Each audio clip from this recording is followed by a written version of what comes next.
ਵਾਹਿਗੁਰੂ ਜੀ ਕਾ ਖਾਲਸਾ ਵਾਹਿਗੁਰੂ ਜੀ ਕੀ ਫਤਿਹ। ਸੰਗਤ ਟੈਲੀਵਿਜ਼ਨ ਦੇ ਇਸ ਵਿਸ਼ੇਸ਼ ਪ੍ਰੋਗਰਾਮ ਕਲਗੀਧਰ ਪਾਤਸ਼ਾਹ ਦੇ ਸਿਖਰਲੇ 52 ਬਚਨ ਵਿੱਚ ਆਪ ਸਭ ਦਾ ਸਵਾਗਤ ਹੈ। ਲੜੀਵਾਰ ਚੱਲ ਰਿਹਾ ਪ੍ਰੋਗਰਾਮ ਤੇ ਲੜੀਵਾਰ ਚਲਦੇ ਚਲਦੇ ਅੱਜ 19ਵਾਂ ਬਚਨ ਆਪ ਸਭ ਦੇ ਸਨਮੁਖ ਹੈ। 52 ਬਚਨਾਂ ਦੇ ਵਿੱਚੋਂ इस 19वें बचन दे विच कलगीधर पातशाह ने हुक्म किया है कि जितने काम अपने करन दे होण उन्हां दे करन दे विच सिख ने दलिद्र नहीं करना। सिख ने अपने कारज आप करने ने, जिहड़े उहदे करन दे ने उहने जरूर करने ने।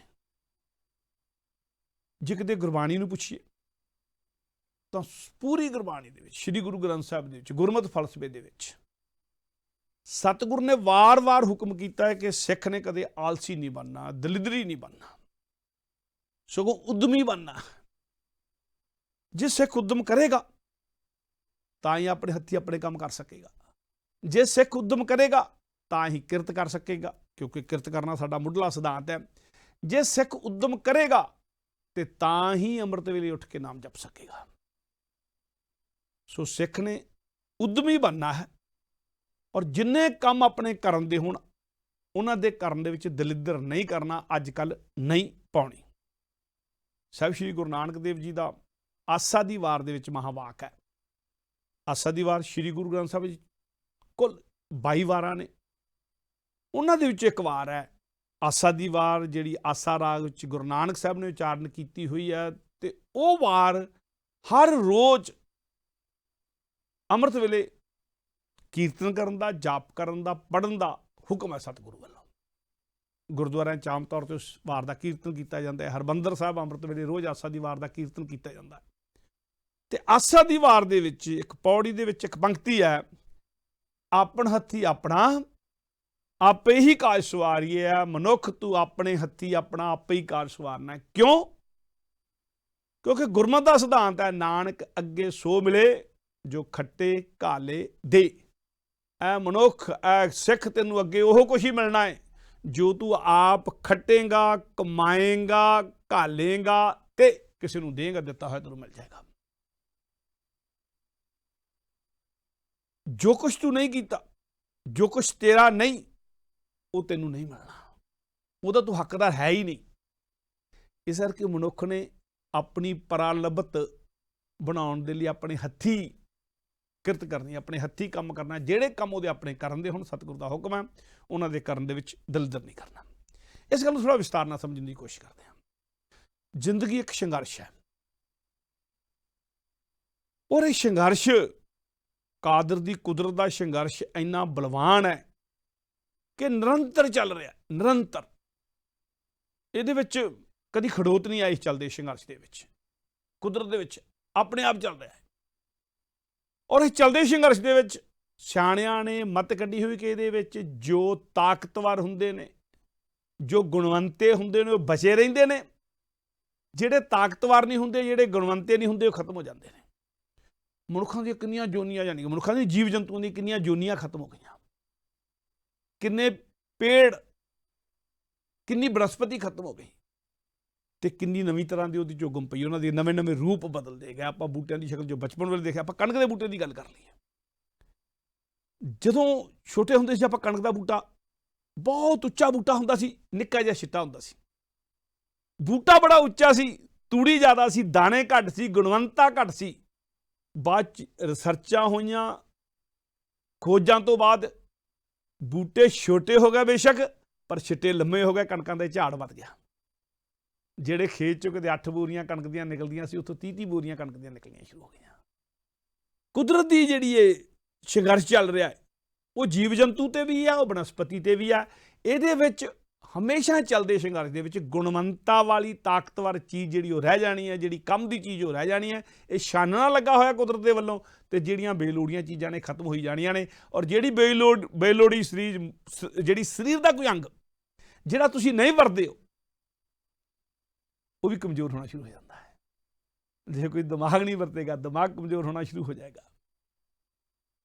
और इसे करके ही ਜਿਹੜੇ ਸਿਆਣੇ ਮਨੁੱਖ ਨੇ ਉਹਨਾਂ ਨੂੰ ਕਸਰਤ ਕੱਢੀ ਗਈ, ਐਕਸਰਸਾਈਜ਼ ਕੱਢੀ ਗਈ ਕਿ ਸਰੀਰ ਦੇ ਸਾਰੇ ਅੰਗ ਵਰਤ ਹੁੰਦੇ ਰਹਿਣ। ਜਿੰਨੇ ਵਰਤ ਹੋਣਗੇ ਉਨੇ ਤਾਕਤਵਰ ਹੋਣਗੇ।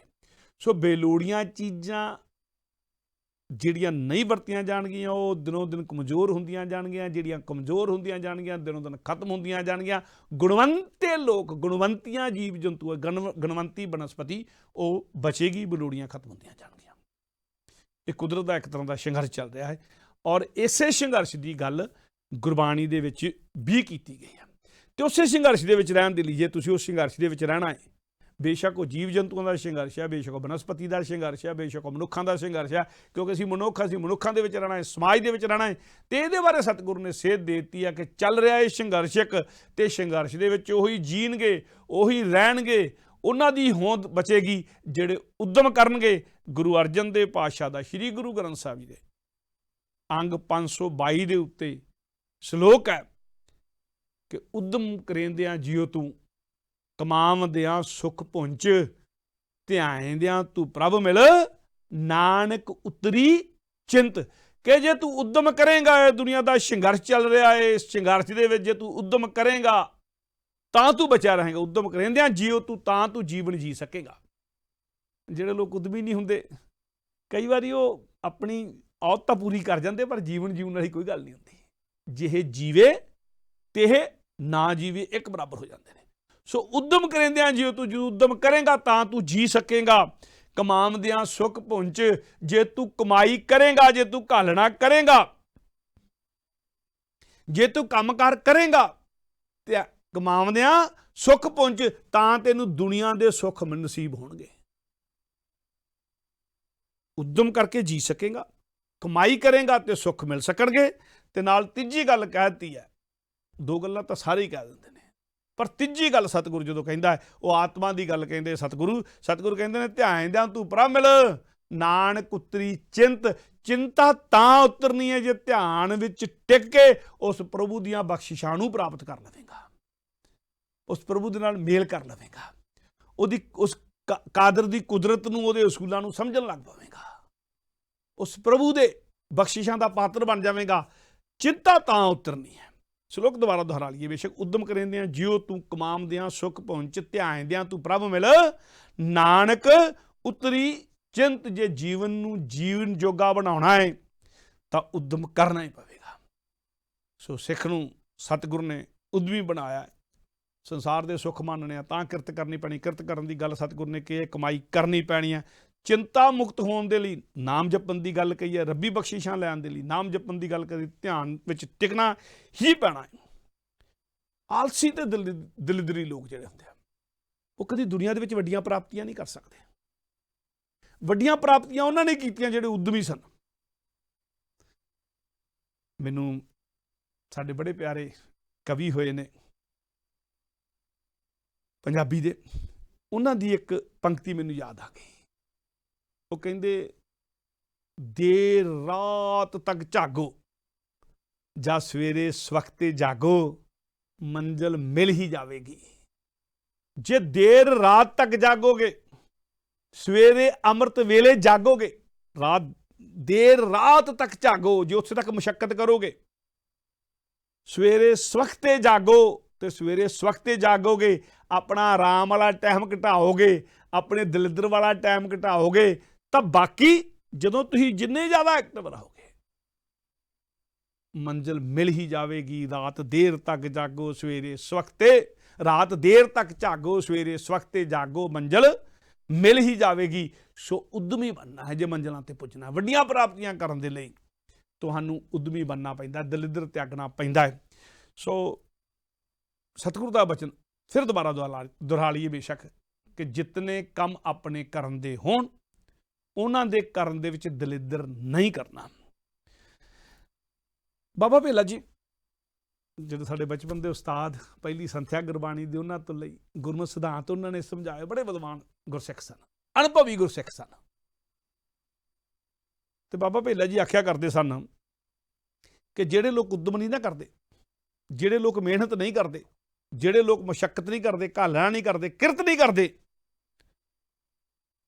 ਉਹ ਆਪਣੇ ਨਿਰਵਾਲ ਹੀ ਦੂਸਰਿਆਂ ਤੇ ਨਿਰਭਰ ਹੋ ਜਾਂਦੇ ਆ। ਜਦੋਂ ਦੂਸਰਿਆਂ ਤੇ ਕੋਈ ਨਿਰਭਰ ਹੁੰਦਾ ਹੈ ਤੋਂ ਇੱਕ ਤਰ੍ਹਾਂ ਦਾ ਉਹਨਾਂ ਦਾ ਮੁਥਾਜ ਹੋ ਜਾਂਦਾ, ਉਹਦੀ ਸੁਤੰਤਰਤਾ ਗਵਾਚ ਜਾਂਦੀ ਹੈ ਜਦੋਂ। ਪਰ ਬਾਬਾ ਵੇਲੇ ਜੀ ਨਾਲ ਇੱਕ ਗੱਲ ਹੋਰ ਕਿਆ ਕਰਦੇ ਸੀ ਕਿ ਉਹ ਦੂਸਰਿਆਂ ਤੇ ਨਿਰਭਰ ਹੁੰਦੇ ਨੇ, ਦੂਸਰਿਆਂ ਦੀ ਮਿਹਨਤ ਖਾਂਦੇ ਨੇ। ਇਕੱਲੀ ਮਿਹਨਤ ਹੀ ਨਹੀਂ ਖਾਂਦੇ ਦੂਸਰਿਆਂ ਦੀ, ਕਿਉਂਕਿ ਦੂਸਰੇ ਦੀ ਮਿਹਨਤ ਖਾਂਦੇ ਨੇ, ਇਸ ਕਰਕੇ ਆਪਣੇ ਪਰਿਵਾਰ ਦੇ, ਭਾਈਚਾਰੇ ਦੇ, ਆਪਣੀ ਕੌਮ ਦੇ, ਉਹਨਾਂ ਦੀ ਮਿਹਨਤ ਦੇ ਚੋਰ ਨੇ। ਕਿਉਂਕਿ ਆਪ ਮਿਹਨਤ ਕਰਦੇ ਨਹੀਂ, ਢਿੱਡ ਤਾਂ ਲੱਗਾ, ਖਾਣਾ ਤਾਂ ਹੈ ਹੀ ਹੈ, ਪਾਉਣਾ ਵੀ ਹੈ।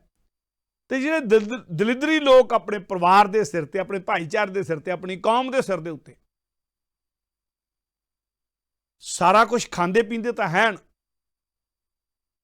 ਜੀਵਨ ਦਾ ਨਿਰਵਾਹ ਤਾਂ ਕਰਦੇ ਹਨ, ਪਰ ਮਿਹਨਤ ਨਹੀਂ ਕਰਦੇ। ਉਹ ਸਿਰਫ ਕੰਮ ਚੋਰ ਹੀ ਨਹੀਂ, ਉਹ ਸਿਰਫ ਆਲਸੀ ਤੇ ਦਲਿੱਦਰੀ ਨਹੀਂ, ਉਹ ਦੂਸਰਿਆਂ ਤੇ ਨਿਰਭਰ ਹੀ ਨਹੀਂ, ਉਹ ਚੋਰ ਵੀ ਨੇ ਦੂਜਿਆਂ ਦੀ ਮਿਹਨਤ ਦੇ।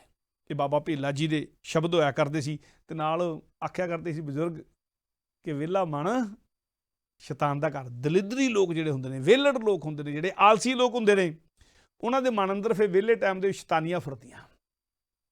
ਜਿੰਨੀਆਂ ਦੁਨੀਆ ਦੀਆਂ ਚੋਰੀਆਂ, ਡਾਕੇ, ਜਿੰਨੇ ਦੁਨੀਆ ਦੇ ਐਬ, ਉਹਨਾਂ 'ਚੋਂ ਬਹੁਤੇ ਵਿਹਲੜ ਲੋਕਾਂ ਦੇ, ਜਿਹੜੇ ਲੋਕ ਨੇ, ਵਿਹਲੜ ਲੋਕ ਨੇ, ਜਿਹੜੇ ਜਿਨ੍ਹਾਂ ਦੇ ਮਨ ਸ਼ੈਤਾਨ ਦੇ ਘਰ ਬਣ ਚੁੱਕੇ ਹੋਏ ਨੇ, ਜਿਨ੍ਹਾਂ ਨੂੰ ਕੋਈ ਕੰਮ ਕਰਨੇ, ਜਿਹੜੇ ਕਿਰਤ ਤੋਂ ਸਖਣੇ ਨੇ, ਉਹ ਕਰਦੇ ਨੇ।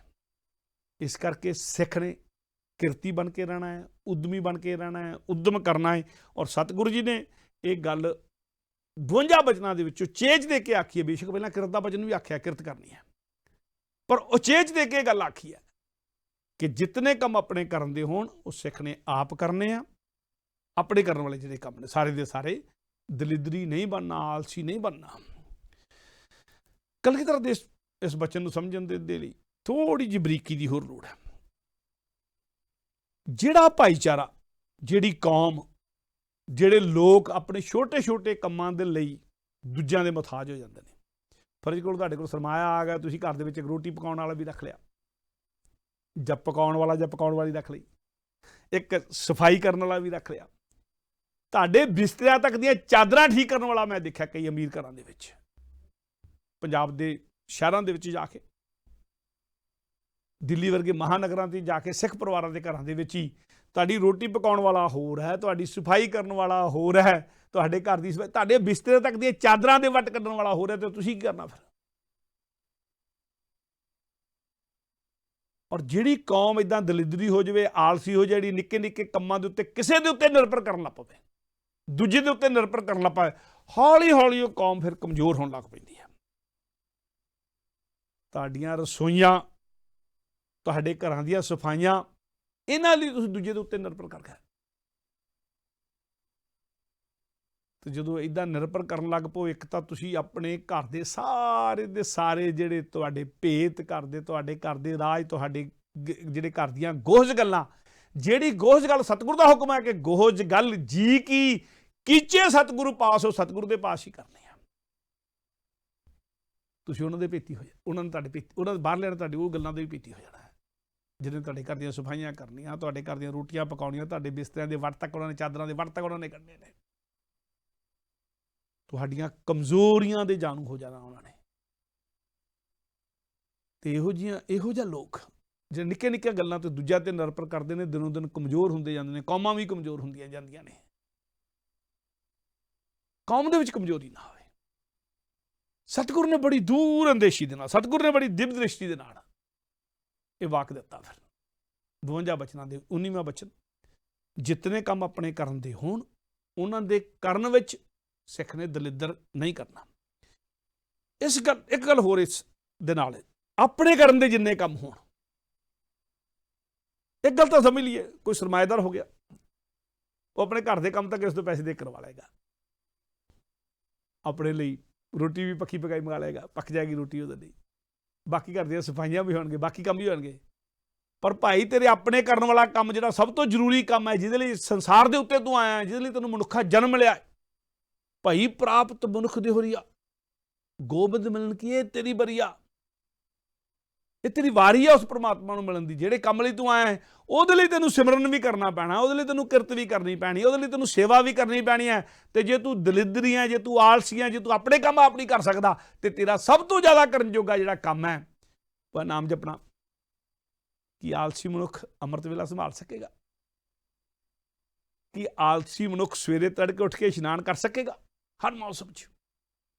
कि आलसी मनुख सवेरे तड़के उठ के इशनान करके चौंकड़ा मार के नितनम करन बैठ सकेगा, सिमरन करन बैठ सकेगा? कि आलसी मनुख गुरु घर जाके सत्संग दे विच जाके टिक के बैठ सकेगा? कि आलसी मनुख गुरु घर जाके सेवा कर सकेगा? जिन्हें अपनी काम नहीं की अपने हथी, वो दूजे जाके दूजे की परोपकार का काम की करेगा? अपने उपकार नहीं कर सकिया, अपने हथी अपना कार्य नहीं सवार सकिया, दूजे लिए परोपकार की करेगा? परोपकार तो उही करेगा ना जिन्हों बिल्कुल उद्यम होगा, जिहदे कोल जिहड़ा आलस तो रहत होवेगा, जिहड़ा दलिद्र तो रहत होवेगा।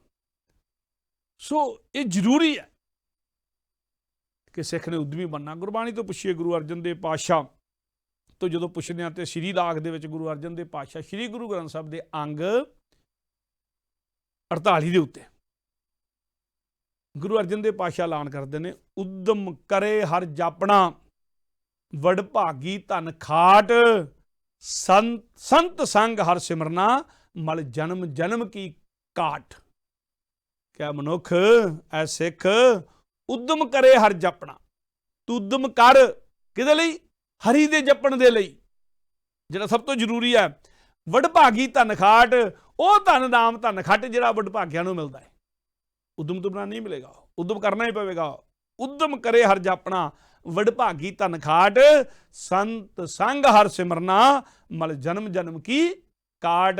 संतां दे संग बैठ के, संतां दी संगत च बैठ के, सत्संग च बैठ के, गुरसिखां नाल बैठ के, गुरबखां नाल बैठ के, नाम जपण वालियां नाल बैठ के, साधकां नाल बैठ के हरि दा सिमरन कर, मल जन्म जन्म की काट। जन्मां जन्मां दी जिहड़ी मल लगी हुई तेरे शरीर नूं कट्टी जाऊगी, पर उद्यम करना पवेगा। जे तू उद्यम तो सखना रह गया तो फिर बस तू इस जन्म च भी हार गया, तेरा यह संसार भी गया, तेरा हलत भी गया, तेरा पलत भी गया। पर जे तू उद्यम कर लिया, तू सिमरन कर लिया, तू सेवा कर लई, तू परोपकार कर लिया, तू हथी किरत कर लई, तू उस किरत का कुछ हिस्सा लोड़वंदां लई खर्च दिता, तो फिर सतगुरु कहते हैं तेरा पार उतारा हो गया। पर गल सारी गल जी बेशक सेवा की गल है, बेशक सिमरन की गल है, दोवां दे थल्ले जिहड़े दोवां दे पहली मुढ़ली गल जिहड़ी खड़ी है, दोवां दा जिहड़ा बेस है, दोवां दा जिहड़ा आधार है उद्यम है। सो सतगुरु ने आख्या सिख ने दलिदरी नहीं बनना, आलसी नहीं बनना, उद्यमी बनना है ते अपने कर्म दे काम आप करने ने। इस गल नूं एक होर अंदाज ते समझिए, पहले भी कह चुका दोहरा के आखा, अध्यात्मक मार्ग ते तुरना आप ही तुरना पैना है, किसी होर ने तुरना नहीं। ये गल जिहड़ी अजकल एक प्रपाटी जी चल पई है कि कई लोग सिर्फ तुहाडे लई पाठ कर दिंदे ने, कहंदे पाठ मैं कर दिंदा, अरदास तैनूं मिल जाएगी, फल तैनूं मिल जाएगा। भाई दुनिया की कोई यूनिवर्सिटी इहो जी नहीं, पढ़े कोई होर ते पास कोई होर हो जाए, हेरा फेरी होएगी, वो धोखा होएगा। वो ऐ मनुख तेनू रब दे दर ते जे दुनिया की कोई यूनिवर्सिटी तेनू इस तरह पास नहीं करती कि पढ़ेगा कोई होर ते पास तू हो जाएगा, मेहनत कोई होर करेगा तो पास तेनू कर दिता जाएगा, मेहनत कोई होर करेगा पेपर कोई होर देगा तो नंबर तेनू दे दिते जाएंगे। इदां नहीं होएगा जे दुनिया की कोई यूनिवर्सिटी नहीं कर सकती। तो सतगुरु कहते हैं नहीं, तू भी वो रब दे घर दे विच भी लागू हुंदा सारा कुछ। नानक अगे सो मिले जो खट्टे घाले दे, किसी का कीता तेन कुछ नहीं मिलना। जिहड़े अजकल कीते कताए पाठ रख लै गए, हुक्मनामे भेज के पाठ रख लै गए। भाई जी पाठ कराउणा भी है किस तो, सिख नूं हुक्म है वैसे सहज पाठ आप करे, अखंड पाठ भी कराउणा है तो बिल्कुल बैठ के सुने, उहदे च सेवा च हिस्सा होवे, शामिल होवे सारा कुछ ना कुछ तो अपने कन्नां च बाणी जान देवे। तेनूं किसी का कीता होया कुछ नहीं मिलना। और घट्टो घट गुरमत सिद्धांत गल कहंदे ने कि इत्थे जो तू चंगा कीता उहदा भी फल तेनूं मिलना है, तो जो तू माड़ा कीता उहदा भी कम फल तेनूं मिलना है। ऐह कर करे सो ऐह कर पाए, जिहड़ा हथ करेगा उहनूं ही सजा मिलेगी। कोई ना पकड़िया किसी दूजे की थां ते किसी नूं पकड़िया नहीं जाएगा। ये सिर्फ दस्सिए कलयुग की सतगुरु ने गुरबाणी दे अंदर, ते चंगा फल भी तेनूं मिलेगा, ਮਾੜਾ ਫਲ ਵੀ ਤੇਰੇ ਕੀਤੇ ਦਾ ਤੈਨੂੰ ਮਿਲੇਗਾ। ਤੇ ਫਿਰ ਜੇ ਤੈਨੂੰ ਹੀ ਫਲ ਮਿਲਣਾ ਹੈ ਤੇਰੇ ਕੀਤੇ ਦਾ, ਫਿਰ ਚੰਗੇ ਕੰਮ ਕਰਨੇ ਚਾਹੀਦੇ, ਉਦਮ ਕਰਨਾ ਚਾਹੀਦਾ, ਉਦਮ ਕਰਕੇ ਉੱਠ ਕੇ ਨਾਮ ਜਪਣਾ ਚਾਹੀਦਾ, ਸੇਵਾ ਕਰਨੀ ਚਾਹੀਦੀ, ਸਿਮਰਨ ਕਰਨਾ ਚਾਹੀਦਾ। ਅਧਿਆਤਮਿਕ ਮਾਰਗ ਤੇ ਮਨੁੱਖ ਤੈਨੂੰ ਆਪ ਹੀ ਤੁਰਨਾ ਪੈਣਾ ਹੈ। ਔਰ ਭਗਤ ਕਬੀਰ ਜੀ ਨੂੰ ਜੇ ਪੁੱਛੀਏ ਤੇ ਆਪਣੇ ਸ਼ਲੋਕਾਂ ਦੇ ਵਿੱਚ ਬੜੀ ਸ਼ਾਨਦਾਰ ਗੱਲ ਕਹਿੰਦੇ ਨੇ, ਕਹਿੰਦੇ ਜੇ ਪਤਾ ਹੀ ਆ ਆਪਣਾ ਕੰਮ ਆਪ ਕਰਨਾ ਪੈਣਾ, ਜੇ ਪਤਾ ਹੀ ਹੈ ਕਿ ਆਪਣੇ ਕੀਤੇ ਦਾ ਹੀ ਫਲ ਮਿਲਣਾ ਹੈ, ਜੇ ਪਤਾ ਹੈ ਭਗਤੀ ਦੇ ਮਾਰਗ ਤੇ ਤੇਰੀ ਥਾਂ ਤੇ ਹੋਰ ਕੋਈ ਨਹੀਂ ਤੁਰ ਸਕਦਾ, ਤੈਨੂੰ ਹੀ ਤੁਰਨਾ ਪੈਣਾ ਹੈ। ਇਹ ਮਾਰਗ ਇਹੋ ਜਿਹਾ ਹੈ ਜਿੱਥੇ ਤੈਨੂੰ ਇਕੱਲੇ ਨੂੰ ਜਾਣਾ ਪੈਣਾ, ਕਿਉਂ ਤੂੰ ਇਕੱਲਾ ਇਸ ਸੰਸਾਰ ਤੇ ਆਇਆ। ਔਰ ਜਦੋਂ ਇਸ ਸੰਸਾਰ ਤੋਂ ਜਾਣਾ ਉਦੋਂ ਵੀ ਇਕੱਲੇ ਨੂੰ ਜਾਣਾ ਪੈਣਾ ਹੈ। ਦੁਨੀਆ ਦੇ ਵਿੱਚ ਤੂੰ ਦੁਨੀਆਦਾਰੀ ਤੂੰ ਕਰ ਸਕਦਾ ਹੈ ਸੰਜੋਗੀਆਂ ਨਾਲ ਮਿਲ ਕੇ, ਰਿਸ਼ਤੇਦਾਰਾਂ ਨਾਲ ਮਿਲ ਕੇ, ਦੋਸਤਾਂ ਨਾਲ ਮਿਲ ਕੇ, ਪਰ ਜੇ ਇਕੱਲੇ ਨੂੰ ਜਾਣਾ ਪੈਣਾ ਹੈ, ਇਕੱਲੇ ਨੂੰ ਸਾਰਾ ਕੁਝ ਮਿਲਣਾ ਹੈ, ਤੈਨੂੰ ਪਤਾ ਹੈ ਤੈਨੂੰ ਆਪਣਾ ਕੰਮ ਆਪ ਹੀ ਕਰਨਾ ਪੈਣਾ ਹੈ, ਤੇ ਭਗਤੀ ਦਾ ਕੰਮ ਤਾਂ ਘੱਟੋ ਘੱਟ ਆਪ ਹੀ ਕਰਨਾ ਪੈਣਾ ਹੈ। ਤੇ ਫਿਰ ਕਬੀਰ ਜੀ ਕਹਿੰਦੇ ਨੇ ਫਿਰ ਕਿਉਂ ਆਲਸ, ਕਿਉਂ ਦਲਿੱਦਰ, ਕਿਉਂ? ਫਿਰ ਕਬੀਰ ਜੀ ਕਹਿੰਦੇ ਨੇ ਕਬੀਰ ਕਾਲ ਕਰੰਤਾ ਅਬੇ ਕਰ, ਅਬ ਕਰਤਾ ਸੋਇ ਤਾਲ, ਕਿ ਜੋ ਕੱਲ ਕਰਨਾ ਹੈ ਉਹ ਅੱਜ ਹੀ ਕਰ ਲੈ, ਅੱਜ ਤੋਂ ਹੀ ਚੰਗੇ ਕੰਮ ਸ਼ੁਰੂ ਕਰ ਲੈ, ਅੱਜ ਤੋਂ ਉਦਮ ਕਰ ਲੈ, ਅੱਜ ਤੋਂ ਹੀ ਨਾਮ ਜਪਣਾ ਸ਼ੁਰੂ ਕਰ ਦੇ। ਕਬੀਰ ਕਾਲ ਕਰੰਤਾ ਅਬੇ ਕਰ, ਅਬ ਕਰਤਾ ਸੋਇ ਤਾਲ, ਜਿਹੜਾ ਹੁਣ ਕਰਨਾ ਸੀ ਉਹ ਹੁਣੇ ਹੀ ਕਰ ਦੇ, ਇਸੇ ਪਲ ਸ਼ੁਰੂ ਕਰ ਦੇ, ਇਸੇ ਪਲ, ਇੱਥੇ ਖੜੇ ਖੜੇ ਇੱਕ ਪਲ ਵੀ ਆਪਣਾ ਨਾ ਗਵਾ। ਜੇ ਕਰਨਾ, ਜੋ ਕੱਲ ਕਰਨਾ ਸੀ ਉਹ ਅੱਜ ਕਰ, ਜੋ ਅੱਜ ਕਰਨਾ ਹੈ ਉਹ ਹੁਣੇ ਕਰ, ਤਾਂ ਤੇਰਾ ਪਾਰ ਉਤਾਰਾ ਹੋਣਾ ਹੈ। ਆਲਸ ਕਾਹਦਾ, ਦਲਿੱਦਰ ਕਾਹਦਾ? ਪਰ ਕਬੀਰ ਜੀ ਦੀ ਇਹ ਗੱਲ ਜਿਹੜੀ ਹੈ ਨਾ, ਇਹ ਮੰਨਣਯੋਗ ਹੈ। ਪਰ ਮਨੁੱਖ ਦਾ ਸੁਭਾਅ ਪਤਾ ਕੀ ਹੈ? ਮਨੁੱਖ ਜਿਹੜੇ ਚੰਗੇ ਕੰਮ ਨੇ, ਭਲੇ ਕੰਮ ਨੇ, ਉਹਨਾਂ ਲਈ ਤਾਂ ਦਲਿੱਦਰ ਕਰੀ ਜਾਂਦਾ, ਪਰ ਜਦੋਂ ਕੋਈ ਬੁਰਾ ਕੰਮ ਆਉਂਦਾ ਹੈ ਨਾ, ਉੱਥੇ ਦਵਾ ਖੜਾ ਹੋ ਜਾਂਦਾ ਹੈ। ਕਿਤੇ ਲੜਾਈ ਦਾ ਸਮਾਂ ਹੋਵੇ ਤਾਂ ਮਨੁੱਖ ਕਿੱਦਾਂ ਇੱਕਦਮ ਚਤੰਨ ਹੋ ਕੇ ਖੜਾ ਹੋ ਜਾਂਦਾ ਹੈ, ਤੇ ਕਿਤੇ ਸਿਮਰਨ ਦਾ ਵੇਲਾ ਹੋਵੇ ਤੇ ਕਿੱਦਾਂ ਨੀਂਦ ਆਉਣ ਲੱਗ ਪੈਂਦੀ ਹੈ। ਜਿਹੜੇ ਕੰਮ ਦਾ ਜਿਹੜਾ ਕੰਮ ਬੁਰਾ ਹੈ, ਜਿਹਦਾ ਨੁਕਸਾਨ ਹੈ, ਉਹਦੇ ਲਈ ਤਾਂ ਬੜਾ ਚਤੰਨ ਹੈ ਮਨੁੱਖ, ਪਰ ਜਿਹੜਾ ਕੰਮ ਚੰਗਾ ਹੈ, ਭਲਾ ਹੈ, ਜਿਹਦਾ ਫਾਇਦਾ ਹੀ ਫਾਇਦਾ ਹੈ, ਜਿਹਦੇ ਨਾਲ ਮਨ ਦਾ ਟਿਕਾ ਹੈ, ਉਹਦੇ ਲਈ ਬੜਾ ਸੁਸਤ ਹੈ, ਬੜਾ ਦਲਿੱਦਰੀ ਹੈ। ਔਰ ਇਹ ਗੱਲ ਗੁਰਬਾਣੀ ਦੇ ਵਿੱਚ ਵੀ ਸਤਿਗੁਰੂ ਨੇ ਆਖਿਆ ਕਿ ਇਹ ਮਨੁੱਖ ਤੇਰਾ ਸੁਭਾਅ ਇੱਦਾਂ ਦਾ ਬਣ ਗਿਆ, ਚੰਗਿਆਈ ਆਲਕ ਕਰੇ, ਤੂੰ ਚੰਗੇ ਕੰਮਾਂ ਨੂੰ ਆਲਸ ਕਰ ਲੈਣਾ, ਚੰਗਿਆਈ ਆਲਕ ਕਰੇ, ਬੁਰਿਆਈ ਹੋਏ ਸ਼ੇਰ। ਜਦੋਂ ਬੁਰਿਆਈ ਦਾ ਸਮਾਂ ਆਉਂਦਾ ਉਦੋਂ ਦੀ ਸ਼ੇਰ ਬਣ ਜਾਂਦਾ। ਸ਼ੇਰ ਸਭ ਤੋਂ ਫਰਤੀਲਾ ਜਾਨਵਰ ਮੰਨਿਆ ਗਿਆ, ਤੇਜ਼ ਦੌੜਨ ਵਾਲਾ, ਉੱਠਣ ਵਾਲਾ, ਸ਼ਿਸ਼ਟ ਬਣਨ ਵਾਲਾ, ਹਿਰਨਾਂ ਨੂੰ ਪਕੜਨ ਵਾਲਾ, ਜਾਨਵਰਾਂ ਦੇ ਮਗਰ ਦੌੜਨ ਵਾਲਾ, ਤੇਜ਼ ਦੌੜਨ ਵਾਲਾ। ਸੁਸਤ ਤੋਂ ਸੁਸਤ ਵੀ ਹੋਵੇਗਾ ਕੋਈ ਸ਼ੇਰ, ਮਿਰਗ ਨੂੰ ਉਹ ਵੀ ਫੜ ਲਵੇਗਾ, ਹਿਰਨ ਨੂੰ ਉਹ ਵੀ ਫੜ ਲਵੇਗਾ, ਸ਼ਿਕਾਰ ਉਹ ਵੀ ਕਰ ਲਵੇਗਾ। ਤੇ ਕਹਿੰਦੇ ਸਤਿਗੁਰੂ ਕਹਿੰਦੇ ਨੇ ਕਿ ਪੰਜਵੇਂ ਪਾਤਸ਼ਾਹ ਦਾ ਫਰਮਾਨ ਹੈ, ਸ਼੍ਰੀ ਗੁਰੂ ਗ੍ਰੰਥ ਸਾਹਿਬ ਦੇ ਅੰਗ 518 ਉੱਤੇ ਹੈ ਔਰ ਗੁਜਰੀ ਕੀ ਵਾਰ ਦੇ ਵਿੱਚ ਹੈ।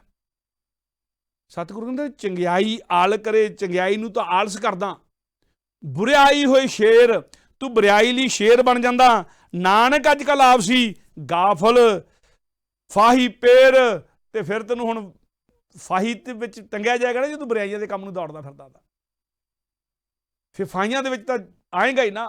ਜਮਾਂ ਦੀ ਫਾਹੀ ਤਾਂ ਤੇਰੇ ਤੇ ਪੈਣੀ ਪੈਣੀ ਆ, ਅੱਜ ਨਹੀਂ ਕੱਲ੍ਹ ਨੂੰ ਆ ਜੂਗੀ, ਆਉਣੀ ਤਾਂ ਹੈਗੀ ਜੰਮ ਦੀ ਫਾਹੀ। ਚੰਗਿਆਈ ਦੇ ਲਈ ਸ਼ੇਰ ਬਣ, ਚੰਗਿਆਈ ਦੇ ਲਈ ਸ਼ੇਰ ਬਣ। ਪਰ ਸਤਿਗੁਰੂ ਕਹਿੰਦੇ ਨੇ ਕਿ ਮਨੁੱਖ ਦਾ ਸੁਭਾਅ ਹੀ ਕੁਛ ਇਹੋ ਜਿਹਾ ਬਣ ਗਿਆ ਹੈ। ਗੁਰਬਾਣੀ ਦੇ ਵਿੱਚ ਪੰਕਤੀ ਹੈ, ਆਹਰ ਸਭ ਕਰਦਾ ਫਿਰੇ, ਆਹਰ ਇੱਕ ਨਾ ਹੋਏ, ਜਿਤ ਆਹਰ ਜਗ ਉਧਰੇ, ਵਿਰਲਾ ਬੂਝੇ ਕੋਏ। ਕਿ ਬਾਕੀ ਸਾਰੇ ਕੰਮ ਤਾਂ ਕਰਦਾ ਹੀ ਫਿਰਦਾ ਆ, ਆਹਰ ਸਭ ਕਰਦਾ ਫਿਰੇ, ਆਹਰ ਇੱਕ ਨਾ ਹੋਏ, ਇੱਕ ਆਹਰ ਨਹੀਂ ਕਰਦਾ। ਕਿਹੜਾ ਆਹਰ? ਜਿਤ ਆਹਰ ਜਗ ਉਧਰੇ, ਵਿਰਲਾ ਬੂਝੇ ਕੋਏ। ਜਿਹੜੇ ਆਹਰ ਦੇ ਜਿਹੜੇ ਕੰਮ ਕੀਤਿਆਂ ਇਹ ਸੰਸਾਰ ਦਾ ਪਾਰ ਉਤਾਰਾ ਹੋ ਸਕਦਾ ਹੈ, ਉਧਰ ਨੂੰ ਨਹੀਂ ਤੁਰਦਾ, ਉਧਰ ਨੂੰ ਉਦਮ ਨਹੀਂ ਕਰਦਾ। ਸੋ ਸਿੱਖ ਨੇ ਉਦਮ ਕਰਨਾ ਹੈ, ਉਹਨੇ ਉਦਮ ਸੰਸਾਰ ਦੇ ਕੰਮਾਂ ਲਈ ਵੀ ਕਰਨਾ ਹੈ। ਆਲਸੀ ਨਹੀਂ ਬਣਨਾ, ਦਲਿੱਦਰੀ ਨਹੀਂ ਬਣਨਾ। ਅੰਮ੍ਰਿਤ ਵੇਲੇ ਉੱਠਣਾ ਹੈ, ਅੰਮ੍ਰਿਤ ਵੇਲਾ ਸਾਂਭਣਾ ਹੈ, ਨਿਤਨੇਮ ਵੀ ਕਰਨਾ ਹੈ, ਦੁਨੀਆ ਦੇ ਕੰਮਕਾਰ ਵੀ ਕਰਨੇ ਹਨ, ਕਿਰਤ ਵਿਰਤ ਵੀ ਕਰਨੀ ਹੈ, ਕਿਸੇ ਦੂਜੇ ਤੇ ਨਿਰਭਰ ਨਹੀਂ ਕਰਨਾ, ਆਪਣੇ ਹੱਥੀਂ ਕਾਜ ਕਰਨਾ। ਸਾਰਾ ਜਿਹੜਾ ਕੰਮ ਤੇਰੇ ਕਰਨ ਦਾ ਤੂੰ ਆਪ ਕਰਨਾ ਹੈ, ਉਦਮੀ ਬਣਨਾ ਹੈ। ਔਰ ਪਰ ਸਭ ਤੋਂ ਵੱਡਾ ਉਦਮ, ਸਭ ਤੋਂ ਭਲਾ ਉਦਮ ਗੁਰਬਾਣੀ ਨੇ ਉਹ ਵੀ ਦੱਸਿਆ ਹੈ ਕਿ ਸਭ ਤੋਂ ਭਲਾ ਉਦਮ ਹੈ ਕਿ ਸਗਲ ਉਦਮ ਤੇ ਉਦਮ ਭਲਾ, ਹਰ ਕਾ ਨਾਮ ਜਪੋ ਜੀ ਸਦਾ। ਕਿ ਐ ਮਨੁੱਖ ਸਭ ਤੋਂ ਵੱਡਾ ਉਦਮ, ਸਭ ਤੋਂ ਭਲਾ ਉਦਮ ਇਹੀ ਹੈ। ਸਗਲ ਉਦਮ ਤੇ ਉਦਮ ਭਲਾ, ਹਰ ਕਾ ਨਾਮ ਜਪੋ ਜੀ ਸਦਾ। ਉੱਠਦਿਆਂ ਬੈਠਦਿਆਂ ਤੁਰਦਿਆਂ ਫਿਰਦਿਆਂ ਖਾਂਦਿਆਂ ਪੀਂਦਿਆਂ ਸੰਸਾਰ ਦੇ ਕਾਰ ਵਿਹਾਰ ਕਰਦਿਆਂ ਹੋਇਆਂ ਨਾਮ ਜਪਣ ਦਾ ਉਦਮ ਕਰਦਾ ਰਹਿ। ਹਰ ਕਾ ਨਾਮ ਜਪੋ ਜੀ ਸਦਾ, ਸਭ ਤੋਂ ਉੱਤਮ ਉਦਮ ਇਹ ਹੈ। ਤੇ ਇਸ ਉਦਮ ਦੇ ਨਾਲ ਹੀ ਤੇਰਾ ਪਾਰ ਉਤਾਰਾ ਹੋਣਾ ਹੈ, ਤੇਰੀ ਜਨਮ ਜਨਮ ਦੀ ਮਲ ਕੱਟ ਹੋਣੀ ਹੈ। ਤੂੰ ਸੱਚਖੰਡ ਦੇ ਵਿੱਚ ਸਤਿਗੁਰੂ ਦੇ ਚਰਨਾਂ ਵਿੱਚ ਜਾ ਬੈਠਣਾ ਹੈ। ਗੁਰੂ ਅਰਜਨ ਦੇਵ ਪੰਜਵੇਂ ਪਾਤਸ਼ਾਹ ਦਾ ਆਸਾ ਰਾਗ ਦੇ ਵਿੱਚ ਸ੍ਰੀ ਗੁਰੂ ਗ੍ਰੰਥ ਸਾਹਿਬ ਦੇ ਅੰਗ 456 ਦੇ ਉੱਤੇ ਮਹਾਵਾਕ ਹੈ, ਉਦਮ ਕਰੋ ਵਡਭਾਗਿਓ, ਸਿਮਰੋ ਹਰ ਹਰ ਰਾਏ, ਨਾਨਕ ਜਿਸ ਸਿਮਰਤ ਸਭ ਸੁਖ ਹੋਵੇ, ਦੁੱਖ ਦਰਦ ਭਰਮ ਜਾਏ। ਸੋ ਉਦਮ ਇਹ ਵੀ ਕਰਨਾ ਹੈ, ਕਿਰਤ ਵੀ ਕਰਨੀ ਹੈ, ਪਰਉਪਕਾਰ ਵੀ ਕਰਨੀ ਹੈ, ਸੇਵਾ ਵੀ ਕਰਨੀ ਹੈ ਔਰ ਸਿਮਰਨ ਵੀ ਕਰਨਾ ਹੈ।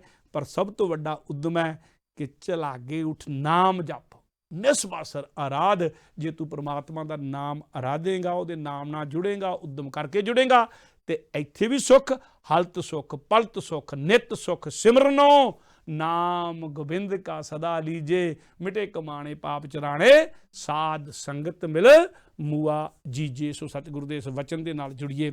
ਜਿਤਨੇ ਕੰਮ ਆਪਣੇ ਕਰਨ ਦੇ ਹੋਣ, ਉਹਨਾਂ ਦੇ ਕਰਨ ਵਿੱਚ ਦਲਿੱਦਰ ਨਹੀਂ ਕਰਨਾ ਜੀ। ਵਾਹਿਗੁਰੂ ਜੀ ਕਾ ਖਾਲਸਾ, ਵਾਹਿਗੁਰੂ ਜੀ ਕੀ ਫਤਿਹ।